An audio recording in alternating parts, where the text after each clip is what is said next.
सत श्री अकाल जी, मैं हाँ पुनीत। तुसीं वेख रहे हो स्काई न्यूज़ पंजाब। एक राहत की खबर सामने आई है। ये खबर ताल्लुक रखती है बलविंदर सिंह। तुहानूं याद होएगा वो बलविंदर सिंह जो सऊदी अरब की जेल दे विच बंद है।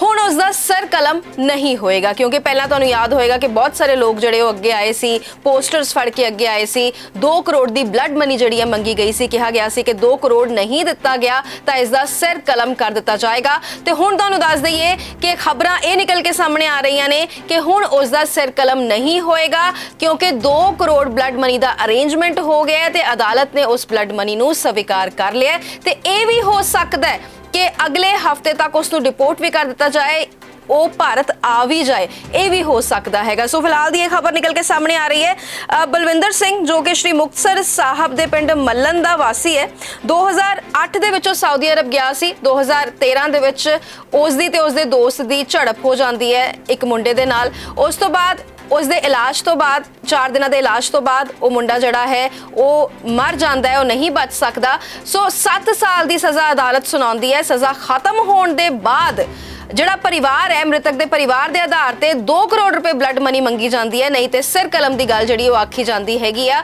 सो अजिहे विच पहला तो जदों ये ब्लड मनी मंगी गई, क्योंकि एक नॉर्मल परिवार का, गरीब परिवार का बंदा होए उस वास्ते औखा हुंदा इन्ना पैसा अरेंज करना। पर फिर संगत सामने आउंदी है, जथेबंदियां सामने आउंदियां ने, ते ब्लड मनी जिहड़ी है इकट्ठी कीती जाती हैगी आ। लगातार पोस्टर्स आउंदे ने, लगातार होर्डिंग्स जिहड़े ने वो लग जाते हैं, नंबर जिहड़े दित्ते जाते हैं कि इस नंबर ते संपर्क किया जाए, अकाउंट नंबर दित्ते जाते हैं। सो संगतां दा भी इस दरमियान धन्नवाद है, जथेबंदियां दा भी धन्नवाद है, उन्हां लोकां ने जिन्हां ने अरदासां कीतियां उन्हां दा भी धन्नवाद है। सो ये शख्स जिहड़ा है हुण इसदा सिर कलम नहीं होएगा। ज़ाहिर तौर पर परिवार वास्ते भी ये राहत की खबर होएगी। तो हो सकता है कि अगले हफ्ते तक बलविंदर सिंह भारत आ भी जाए। सत श्री अकाल जी, मैं हाँ पुनीत। तुसीं वेख रहे हो स्काई न्यूज़ पंजाब। एक राहत की खबर सामने आई है। ये खबर ताल्लुक रखती है बलविंदर सिंह। तुहानूं याद होएगा वो बलविंदर सिंह जो सऊदी अरब की जेल दे विच बंद है। हुण उसका सर कलम नहीं होएगा, क्योंकि पहला तुहानूं याद होएगा कि बहुत सारे लोग जिहड़े अगे आए सी, पोस्टर्स फड़ के अगे आए सी। 2 करोड़ की ब्लड मनी जिहड़ी मंगी गई सी, कहा गया सी कि 2 करोड़ नहीं दिता गया तो इसका सिर कलम कर दिता जाएगा।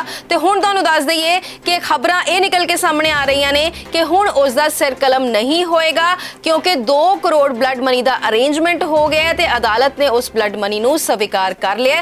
तो यह भी हो सकता है कि अगले हफ्ते तक उसनूं डिपोर्ट भी कर दिता जाए, वो भारत आ भी जाए, ये भी हो सकता है। सो फिलहाल ये खबर निकल के सामने आ रही है। बलविंदर सिंह जो कि श्री मुक्तसर साहब के पिंड मल्लन का वासी है, 2008 दे विचों सऊदी अरब गया सी। 2013 दे विच उसदी ते उसदे दोस्त की झड़प हो जाती है एक मुंडे दे नाल। उस तो बाद उसके इलाज तो बाद 4 दिनों के इलाज तो बाद वो मुंडा जड़ा है वो मर जाता है, वो नहीं बच सकता। सो 7 साल की सज़ा अदालत सुनाती है। सज़ा खत्म होने के बाद जिहड़ा परिवार है, मृतक के परिवार के आधार पर 2 करोड़ रुपए ब्लड मनी मंगी जाती है, नहीं तो सिर कलम की गल जिहड़ी आखी जाती हैगी आ।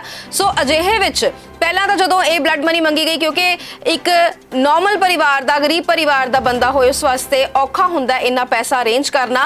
पर फिर संगत सामने आउंदी है, जथेबंदियां सामने आउंदियां ने, ते ब्लड मनी जिहड़ी है इकट्ठी कीती जाती हैगी आ। लगातार पोस्टर्स आउंदे ने, लगातार होर्डिंग्स जिहड़े ने वो लग जाते हैं, नंबर जिहड़े दित्ते जाते हैं कि इस नंबर ते संपर्क किया जाए, अकाउंट नंबर दित्ते जाते हैं।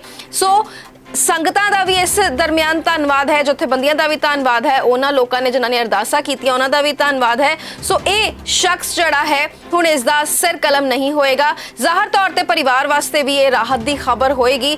तो हो सकता है कि अगले हफ्ते तक बलविंदर सिंह भारत आ भी जाए।